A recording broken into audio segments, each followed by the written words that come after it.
Hola, muy buenas noches. Mi nombre es Raúl Asensio, charla entre desconocidos. Un podcast para todos y para nadie. Estando aquí sentado el día de hoy, se me vienen a la cabeza muchas preguntas sobre la educación en México. Ya han escuchado mi postura sobre la nueva escuela mexicana, la cual reconozco que tiene un sistema, una estructura, que no es la que a mí me gusta, porque admito que en lugar de avanzar estamos retrocediendo, que al escuchar y al darnos cuenta quién es el encargado de la educación en México, gubernamentalmente hablando, me genera grandes dudas y reconociendo que nuestra presidenta de los Estados Unidos mexicanos hizo buenas elecciones en muchos secretarios de gobernaciones, secretarios, gente que está a su lado para llevar a mejor camino este país. Sin embargo, creo que en educación quedó corta, reconociendo que hay gente que tiene mejores prospectos. No significa con esto que quiera que le vaya mal al encargado de educación. Claro que no. Sin embargo, lo veo más político que educador. También reconozco que la educación en México tiene que servir a un amo. Y no es a los estudiantes, sino es a los profesores, ni a los maestros, ni a la misma educación, sino al sistema que gobierna. Pero aquí hay algo sumamente importante. Y mucha gente me lo va a decir, o ya lo ha dicho. ¿Para qué tanta crítica? ¿Por qué no exponen una solución?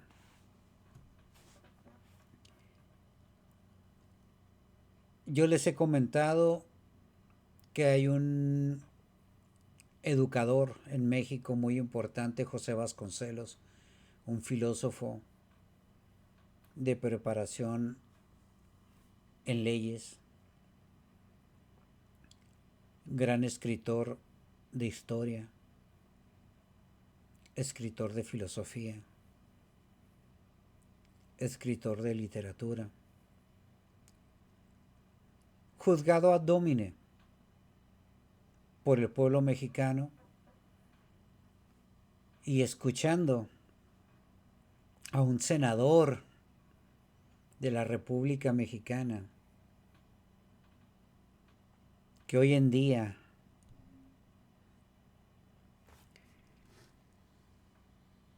está en contra del sistema gobernante, o sea, del Partido Acción Nacional,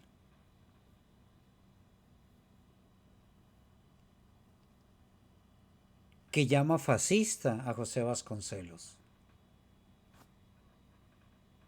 Por ponerle un título, de acuerdo.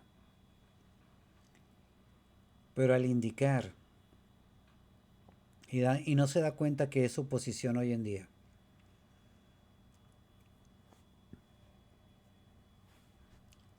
este senador dice: yo me deslindo de José Vasconcelos, él no es mi maestro, porque es un fascista. Ok. Creo que la educación en México lleva a esas respuestas. Creo que en México se juzga más ad hominem que otra cosa. Antes de pelear argumento contra argumentos, te voy a descalificar porque eres fascista, porque eres de izquierda, porque eres de derecha, porque eres de ultraderecha, porque eres religioso, porque eres religiosa, porque eres hombre, porque eres mujer, porque eres transvesti, porque eres de la comunidad LGTB, porque eres un filósofo, porque eres un matemático, porque eres un psicólogo. Y con eso queremos descalificar el pensamiento humano. No nos hemos dado cuenta que al descalificar a través de esta falacia, estamos dejando de pensar. Y uno de los grandes problemas sería cómo inicie esta descalificación de la educación en México.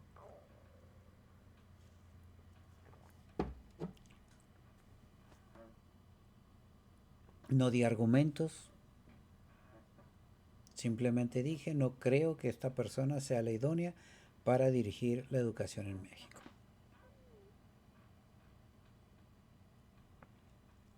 Se nos hace muy fácil.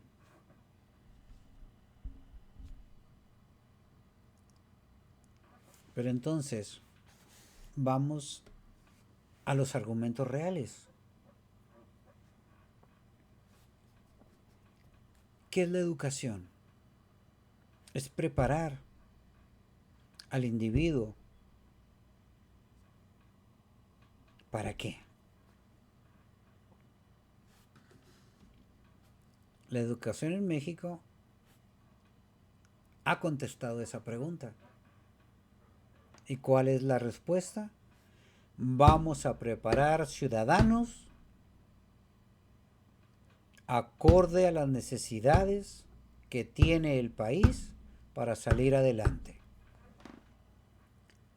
Somos un país obrero, en su gran mayoría vamos a preparar obreros.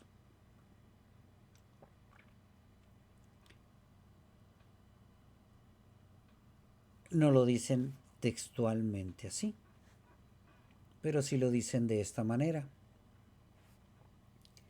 Cada director de escuela va a ser el encargado de llevar al estudiante por el camino que ellos crean más correcto. Y lo que le estamos pidiendo al director de la escuela es que vea las necesidades de su comunidad y les eduque para salir adelante con los proyectos de esa comunidad. Ejemplo. Si yo estoy en una comunidad que se dedica al campo, pues voy a preparar campesinos. La educación que necesitan es para ser buenos campesinos, los mejores campesinos, pero campesinos. Si estoy en una comunidad donde el trabajo que más se oferta es la maquiladora, pues vamos a crear maquiladores.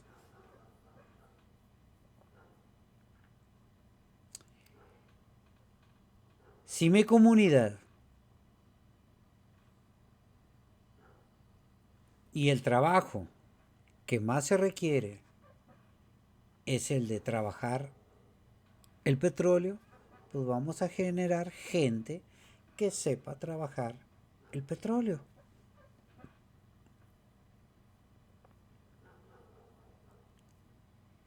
Si estamos en una comunidad donde lo principal es el sistema bancario, pues vamos a crear y educar gente que sepa los sistemas bancarios, aunque no exista sistema bancario en México. ¿Correcto?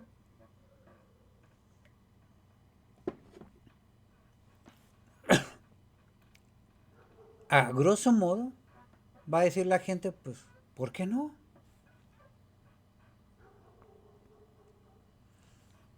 Cada comunidad va a educar a su gente conforme a lo que requiere esa comunidad para salir adelante. ¿Y cuál es el objetivo o la idea base para decir esto es lo correcto? Nos vamos a la Constitución, una vida digna. Una vida digna. Es el caballito de batalla. Para el partido Morena del sexenio pasado, ¿cuál era el caballito de batalla? Vamos a acabar contra la corrupción. ¿Se logró? Claro que no se logró. No tenemos un sistema educativo que elimine la corrupción. Ok. Pero les digo, aquí ya hay estructura de decir hacia dónde el director de escuela, que es el responsable de sus alumnos, el director tiene que decirle a los maestros para dónde ir, para dónde no. Y les digo algo bien curioso. ¿Cuánto se invierte en educación en México? Lo escuchaba hace poco. Dice, en Canadá invierte menos en educación para sus estudiantes y tiene una educación de primer mundo. ¿Por qué será? Porque México sí invierte en educación. ¿De acuerdo? Pero, ¿cuál es el problema? Voy a poner un ejemplo. No me quiero ir a los fundamentos académicos porque entonces sería meterme en un debate con la jerarquía educativa, que valdría la pena meterse en esos debates, ¿eh? Valdría la pena, pero lo que quiero es que la gente vea en general, a grosso modo, para dónde nos lleva la educación en México. Muy bien. Porque hay buenos maestros, preparados, de acuerdo, como en todo. Hay gente de excelencia y hay gente que no debería ni siquiera llamarse maestro, o profe, o académico, o doctor. Sin embargo, pero les decía, ok, aquí hay un problema de fondo muy fuerte, muy grave. La Secretaría de Educación Pública en México sabe hacia dónde quiere llevar la educación. Hay que reconocérselo. Y que no me digan que no tienen una ideología. Claro que la tienen. Y la están fundamentando, sí. Y le dan razón al pueblo, sí. Pero tenemos un país muy corrupto y que se maneja por el dinero. Esa es una realidad. Ya nos vamos a olvidar de esas películas donde el profe por amor a la educación se entregaba. Hoy en día no es así, en su mayoría. Voy a trabajar como maestro, pero quiero principalmente para pro provocar tener una buena vida. Ok, una vida digna. Yo como profesor tengo que tener una vida digna, casa, servicios públicos, comida, sustento para mi familia, un país que vaya progresando, etcétera.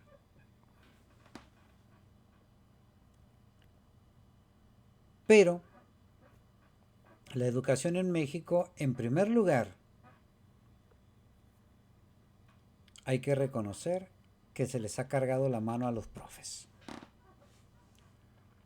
¿Por qué digo esto? Los principales educadores, partiendo de los niños, son los padres de familia. Que aquí ya hay un gran problema.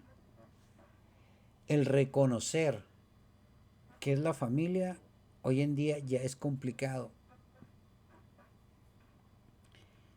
Yo les digo y siempre he dicho en mis épocas arcaicas, pues había la famosa familia atómica, papá, mamá e hijos.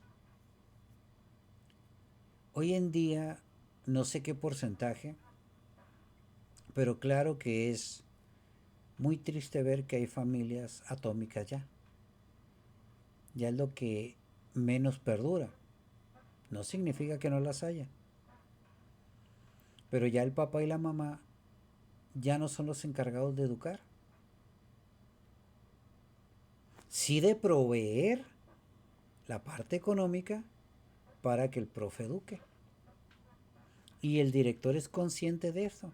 Si yo le pido al padre de familia que me otorgue esto y esto, porque es lo mejor para el estudiante, pues me lo van a dar. ¿De acuerdo?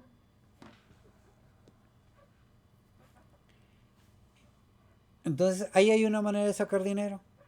La otra, lo que aporta el Estado, que en su Producto Interno Bruto es bastante lo que otorga. Pero ¿por qué no llega a las escuelas?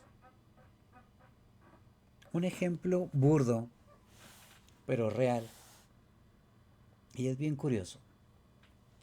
¿Cuánto se gastará en elaborar el libro básico de primaria? Que en mi época era el español, matemáticas, ciencias sociales, ciencias naturales y alguno que otro más. 5 libritos que nos regalaba la Secretaría de Educación Pública.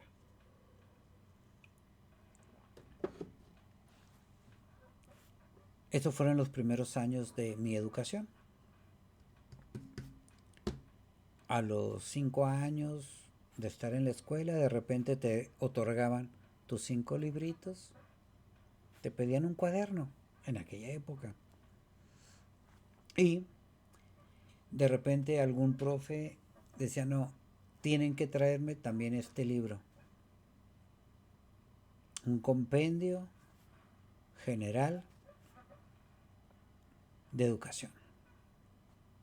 ¿Y cuál era el argumento que manejaban? Es que los libros que está otorgando la Secretaría de Educación Pública les falta algo. Uno como alumno, pues dice uno, pues papá, me tienes que comprar este libro. En aquel tiempo era uno solo. A veces podías comprarlo, a veces no, a veces pues te acercabas con el compañerito para estar leyendo. Si el compañerito te aceptaba, pues adelante, ¿no? Te pedían un lápiz, tú con que llevaras tu lápiz era suficiente para poder escribir. Les digo, había de repente compañeritos que traían un lápiz nuevo y te miraban que no traías lápiz, lo partían y te daban la mitad del lápiz para que tú escribieras. Era mucho más sencillo.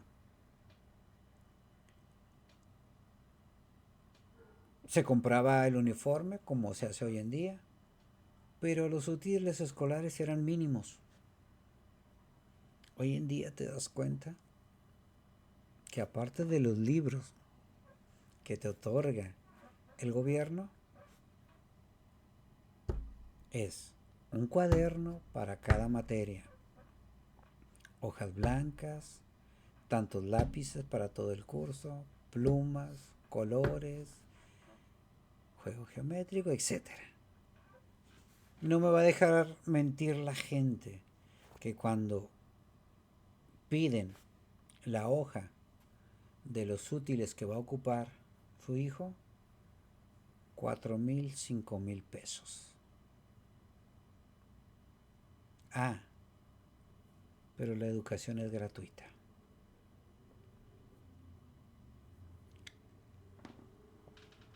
¿Qué acaso el sindicato de maestros o los mismos maestros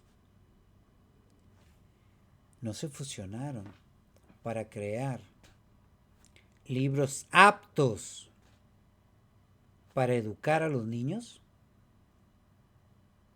¿Por qué necesitan más herramienta? Si el libro está hecho para que el niño logre los objetivos de su zona.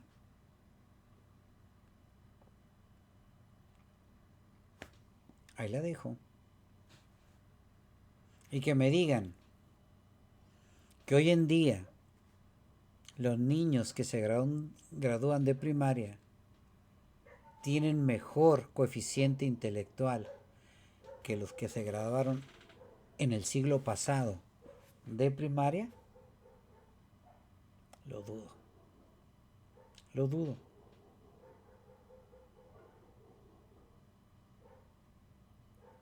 Y es hasta curioso. ¿Podrá uno retar hoy en día a los estudiantes nuevos y a ver quién adquirió más conocimientos? Y yo le estoy hablando de la época en que yo me eduqué o me educaron. Todavía generaciones anteriores donde los salones tenían a niños de primero, segundo, tercero, cuarto, quinto y sexto en el mismo salón y que eran más hábiles para las matemáticas, para la gramática, para la biología.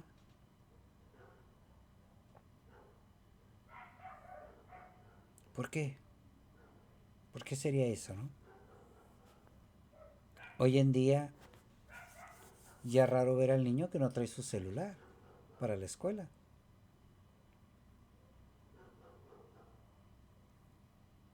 Les digo, la cantidad de útiles escolares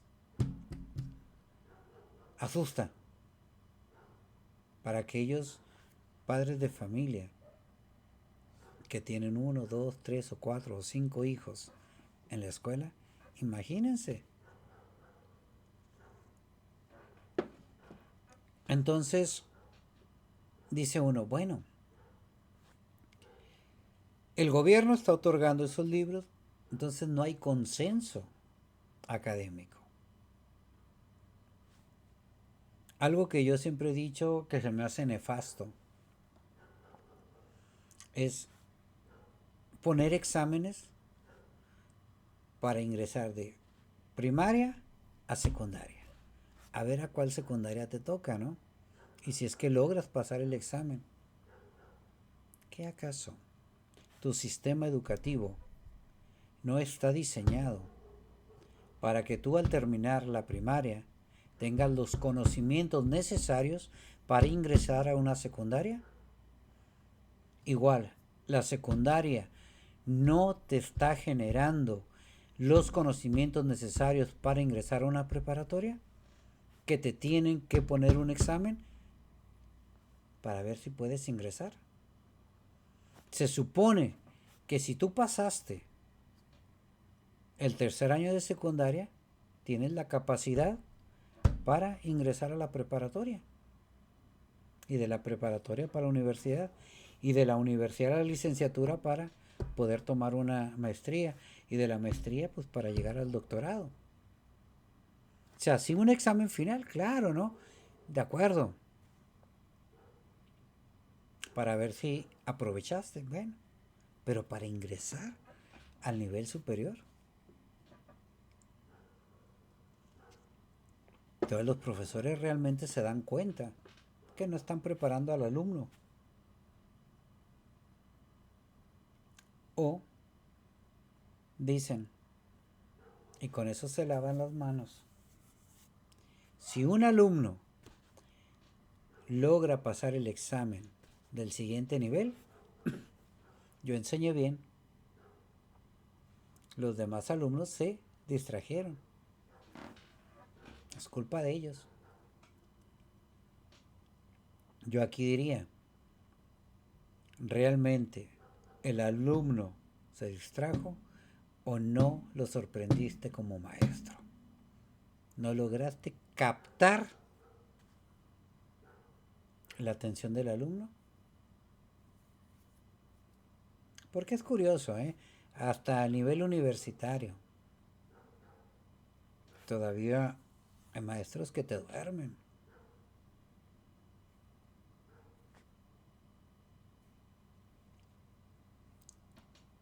¿Y cuántos maestros no pasan los exámenes para poder dar clases? O sea, el sistema educativo en México está colapsado. Esa es una realidad. Si no hubiera tanta burocracia y tanta corrupción de los sindicatos, de las mismas direcciones de las escuelas, de las mismas zonas escolares, habría más presupuesto para tener mejores edificaciones en primer lugar. En segundo lugar, para tener mejor proyección de los libros de texto. Si hubiera realmente un consenso académico entre profes y la Secretaría de Educación Pública, el sistema educativo cambiaría. Y les digo, no porque no haya inversión del gobierno hacia las escuelas. Esa es la realidad. De repente te das cuenta que ciertos jefes de tal sindicato le regala unas hammers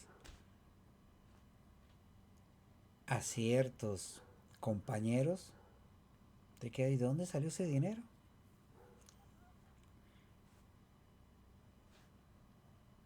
Cuando te das cuenta que el director de la primaria ya tiene un casonón.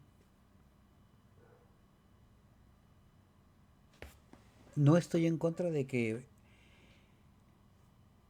el trabajador o el maestro logre sus objetivos. Realmente no. Que tenga sus prestaciones de ley. Claro que no. Digo, su trabajo les ha costado. En lo que estoy en desacuerdo es en que no haya un consenso educativo. Un consenso en decir, vamos a mostrar esto, esto y esto. Y lo que el gobierno que está entregando, que está proveyendo, sus libros, su infraestructura, pues hay que sacarle provecho. Ah, es que no soy de esa ideología, no voy a entregar esos libros. Que también hay que reconocer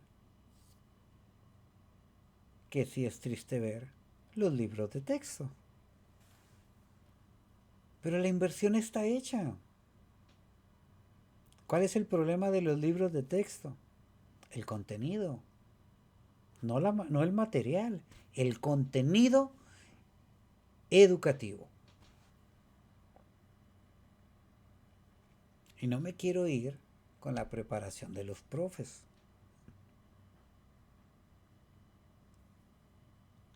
Nos estamos yendo por la estructura.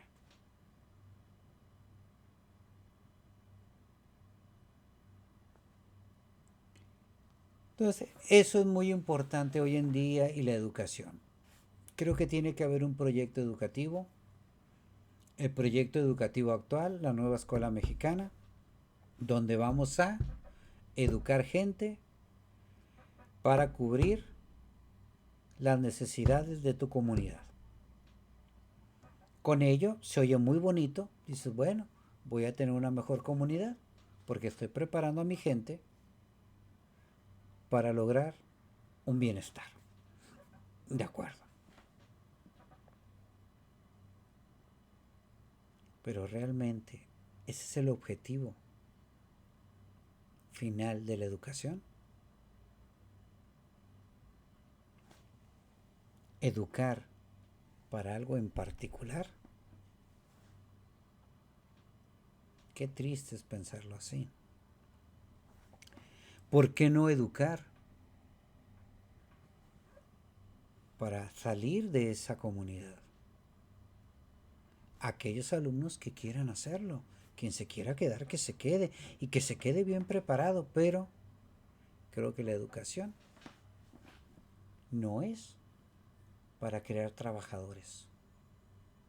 No significa que estemos en contra del trabajo, pero creo que la educación es para pensar qué es lo mejor para mi comunidad y proyectarla hacia algo más arriba. La famosa idea del progreso. Hay quienes van a estar en contra, de acuerdo, pero el progreso viéndolo para mejorar la comunidad. Definir qué es el progreso. Aquello que va haciendo que el Estado vaya hacia adelante. Claro, una visión muy lineal. Hay quienes van a decir, ok, que no sea lineal, que vaya superándose. Superándose y por ende mejorando la estructura del Estado. Yo no estoy en contra de que el gobierno o de que el Estado mexicano mejore. Claro que no estoy en contra de eso. Que veo la nueva escuela mexicana y ¿qué quisieron hacer? Darle gusto a las peticiones. Ellos van a decir que mayoritarias y el pueblo manda. Yo no le voy a llamar así. Yo le voy a llamar que le dieron gusto a las ideas, aquellas ideas que predominaban en el momento. O sea, hacer una educación populista. ¿Y quién del pueblo no va a decir, pues yo quiero algo que beneficie al público, al pueblo, al ciudadano? Se oye bonito, pero no es así. Va a decir el gobierno y va a decir la Secretaría de Educación Pública que hay estudiantes ejemplares, hay estudiantes que han llegado a la NASA, hay estudiantes matemáticos que han ganado trofeos en Japón, en la India, etcétera. Pero es un representante por cada comunidad el que logra hacer eso. Y no es tanto por la educación, es porque su capacidad intelectual, la verdad, sobresalió a pesar y a costa de las limitaciones educativas que hay en México.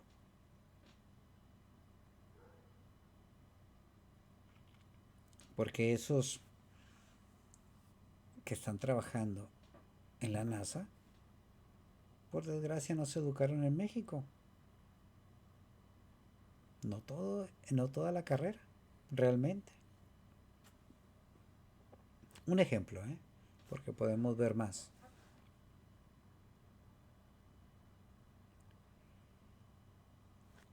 Y creo que estoy hablando todavía dentro de una perspectiva de una ciudad que somos privilegiados, académicamente hablando, Baja California. Tenemos un buen nivel o un mejor nivel que el del centro y del sur del país. Bueno, del centro me detengo, pero del sur del país sí. Creo que la infraestructura que tiene Baja California mejora que muchas del sur del país.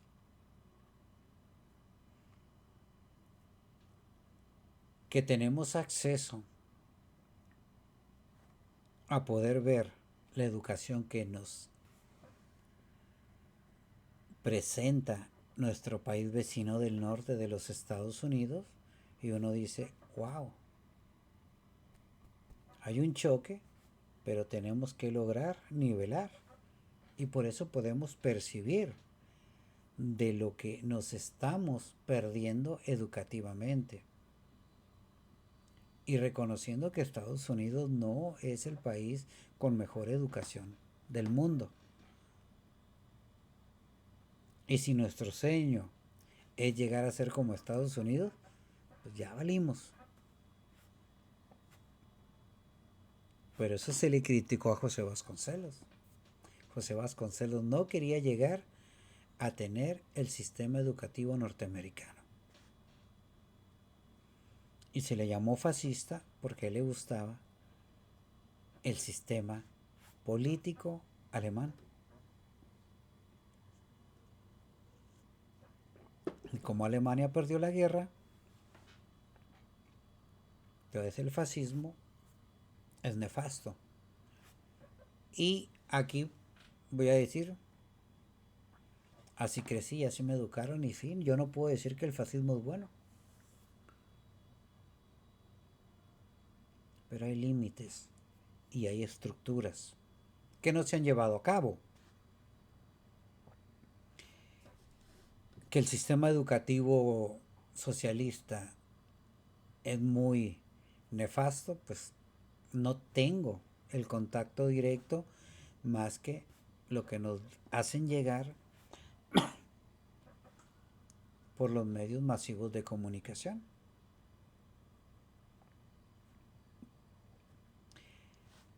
Otra cosa sumamente importante. Algo bien curioso. La nueva escuela mexicana quiere fundamentar la educación de valores, pero no encontraron la forma de encontrar valores, porque hay grandes contradicciones. Y de repente me digo, ¿dónde quedó el civismo? ¿Dónde quedó la filosofía? ¿Dónde quedó las matemáticas junto con la aritmética, con la geometría, etcétera, la lógica? ¿Dónde están? Ok. ¿Dónde quedaron todas esas materias? Biología, zoología, ciencias sociales, a grosso modo, psicología, etcétera. Ya no me quiero meter en terrenos de la axiología, valores, etcétera. ¿Por qué?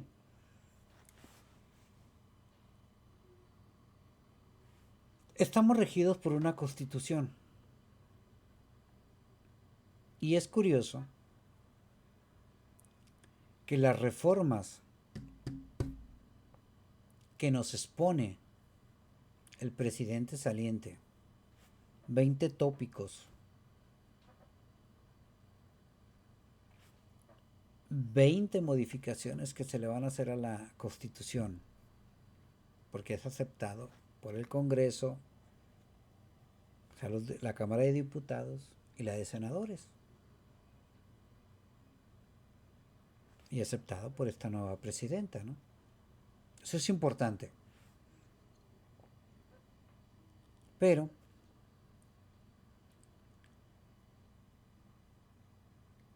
la mayoría de los tópicos que se manejan ya se tenían. Dicen, ahora se hace constitucional. Perdón. Porque los valores principales de la nueva educación, de la nueva escuela mexicana, ¿cuáles son? Y les decía, hay ideas que en el momento son la moda, que son temas muy importantes, pero que no son nuevos. ¿El problema cuál es? Que no se definen las ideas fundamentales. ¿Como cuáles? O las definiciones que nos dan dejan mucho que pensar. ¿Okay? Ejemplos. Antes se manejaban garantías individuales, hoy se llaman derechos humanos. La Constitución, cuando nace, en 1917, nuestra Constitución fue elogiada porque entregaba garantías individuales. O sea, hay un derecho de igualdad. Esa es una garantía individual a la igualdad. Eso es un ejemplo, porque hay muchos. Muy bien. Viene la Revolución Mexicana. Bueno, prosigue la revolución, que ya no era la revolución, ya era el pleito entre ellos ahí, entre los mismos revolucionarios, después entre los primeros presidentes, etcétera. Y llega el momento en que México pasa a tomar los derechos humanos internacionales. Entonces la Constitución tiene una modificación. Ya no se les va a llamar garantías individuales. Se les va a llevar derechos humanos y tenemos que estar acoplados a los derechos internacionales porque estamos ingresados en este bloque. De acuerdo. Pero aquí hay un problema muy grande. Hoy en día, ¿quién te puede explicar qué es la libertad? Bueno, nos vamos a ir con el Estado de Derecho en México. Una constitución que cada quien interpreta como puede y como se lo permiten las autoridades si tienes poder. Eso es lo primero. Segundo, tú tienes derechos humanos, pero nadie te los puede garantizar. Un ejemplo. Y nadie te lo explica, ¿eh? Porque les digo, estas explicaciones de los valores, de la ética, de la moral, del pensamiento, de la teoría del conocimiento, no se enseñan ya. Si es que no llegas a la universidad y tomas la carrera de filosofía donde puede que encuentres estas materias. Aún de lógica, ¿no? Pero les digo, realmente ya el civismo se perdió. Pero les digo un ejemplo. ¿Qué es la libertad? Ya la libertad no se puede definir. Si a ti te dicen es que yo soy libre, yo puedo hacer lo que quiera. Esa es la respuesta común.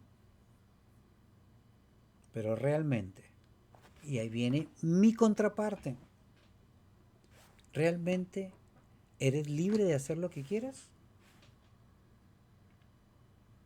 Claro que no. La democracia. ¿Qué es la democracia? El pueblo es el que gobierna. El pueblo es el que manda. ¿Es en serio? El pueblo elige a su gobernante. ¿Es en serio? Lo vemos en estas pasadas elecciones. Nos pusieron 3 candidatos que nosotros no los elegimos. De hecho, la presidenta actual, la mayoría de los mexicanos no la elegimos dentro de su partido. Cuando fueron las elecciones internas de Morena, ¿quiénes fueron los que eligieron? Los integrantes de Morena. No fue todo el pueblo, ¿eh? No se equivoquen.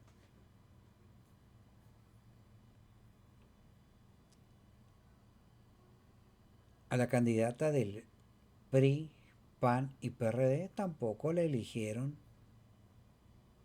el pueblo mexicano. Fueron los integrantes de esos 3 partidos, que ni siquiera ellos tuvieron voz y voto. También. Y el de Movimiento Ciudadano tampoco fue elegido por el pueblo mexicano, fue elegido por su partido. ¿Dónde está que fue elegido por los mexicanos? Al elegir los partidos a su candidato, te dicen, tienes 3 sopas. O Claudia, o Xochitl, o Partido Naranja, ¿no? Maines. De ahí tienes que elegir. Ah, perdón. ¿Esto es elegir? ¿Esto es lo que me hace un país democrático?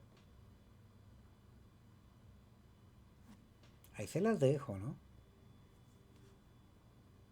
Entonces, ya no crees en esa terminología. Y no significa que, porque eres pensador filosófico, quieres renegar de todo. No. Pregúntenle voz populi, ¿eh? Pregúntenles a los adolescentes, a los jóvenes, si creen en la democracia, si creen en la libertad, si creen en la familia, si creen en la igualdad.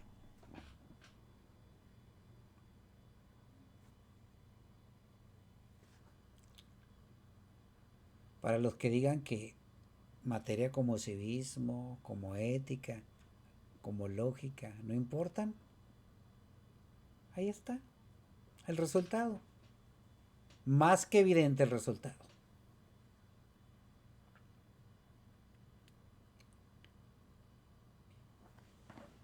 Si no tenemos un buen gobierno,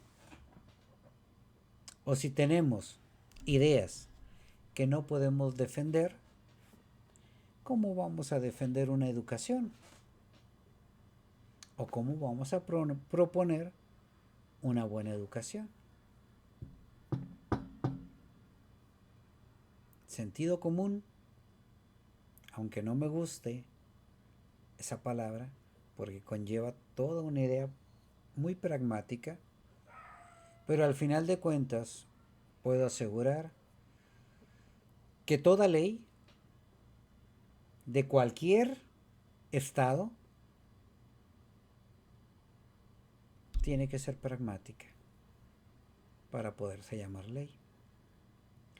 ¿Y qué tiene que debe de tener? Sus principios fundamentales.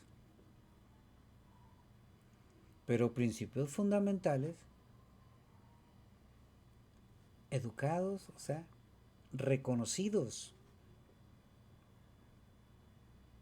Hoy en día Dejando a un lado las religiones, nos vamos a ir a esta parte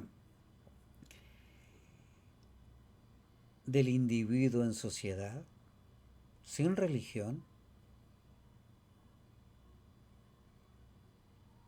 que pueda definir, les digo, estos principios fundamentales: justicia, libertad, qué es el Estado, qué es el Estado de Derecho, qué es la ética, qué son los valores, qué es la moral, qué es el respeto, qué es la igualdad, y no esas frasecitas que nos indican en la nueva escuela mexicana.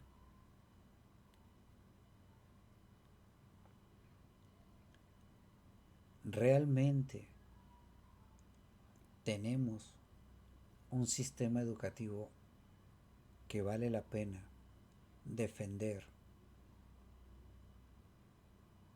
o tenemos que cambiar toda la estructura. Puede uno escucharse muy escéptico de los sistemas, pero bueno, los resultados, no hay más. El Estado de Derecho en México está de pensarse, y más en estos tiempos, ¿no? Donde realmente el gobierno es, o nuestros representantes gubernamentales, o sea, nuestro presidente, nuestros diputados, nuestros senadores, nuestros jueces, etcétera, son los que están rigiendo el país.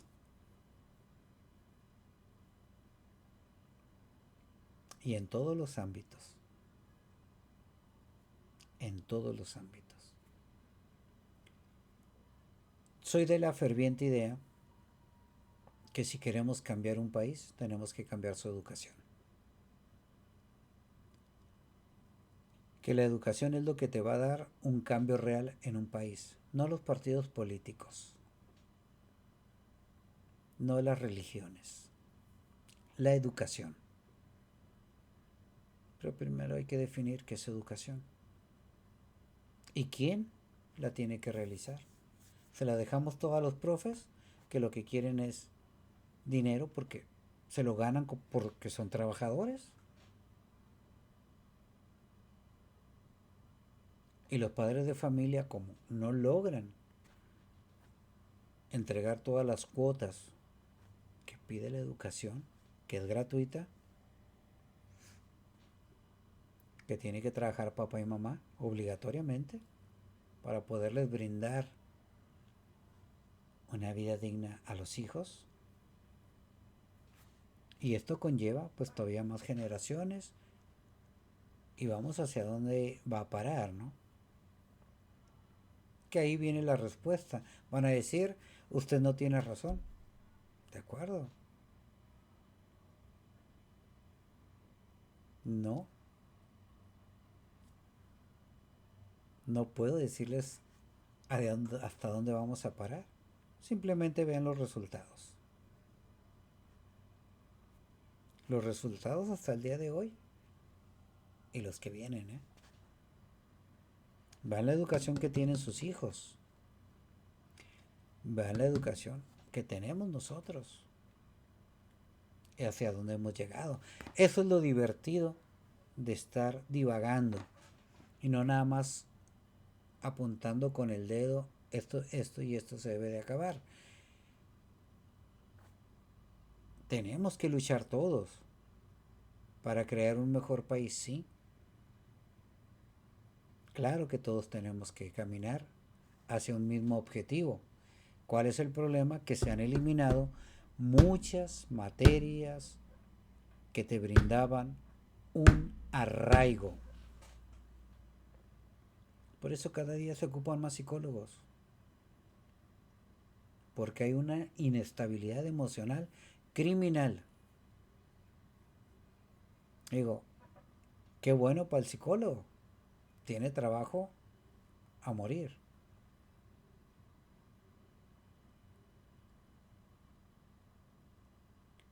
Cuando más doctores se ocupan, es porque hay mucha enfermedad. Cuando más psicólogos se ocupan, es porque hay mucha enfermedad mental. Cuando más se ocupa la filosofía es porque hay un déficit de conocimiento.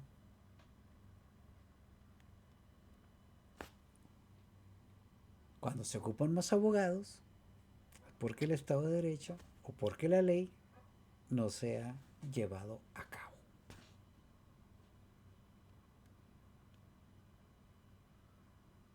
Que tengan una excelente noche. Mi nombre es Raúl Asensio. Charla entre desconocidos, un podcast para todos y para nadie.